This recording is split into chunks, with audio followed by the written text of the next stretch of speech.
Sa isang tahimik na barangay sa tabi ng ilog ng Pasig, nakatira si Victor at ang kanyang mga magulang.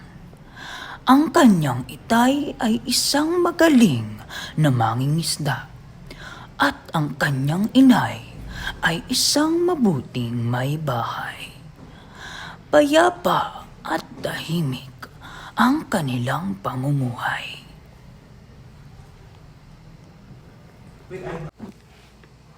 Anak, maganda ang ani natin ngayon. Mukhang may ihahanda na tayo sa pagmamaya. Oo nga, Tay. Ang dami nating huli. Salamat sa iyong mga turo. Tay, pangarap ko rin maging tulad nyo. Pero sa mas malaking barko. Balang araw, magiging kapitan ako ng malaking barko. Pero anak, tandaan mo, palaging mag-ingat dito sa ilog. Maraming kwento tungkol sa sirena ng ilog Pasig. Itay! Tignan mo ang sirena! Tay, huwag kayong sumama sa kanya! Itay!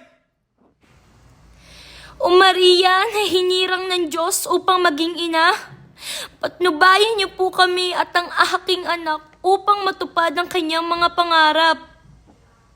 Itay, ipinapangako ko po na balang araw, magiging magaling akong kapitan ng barko.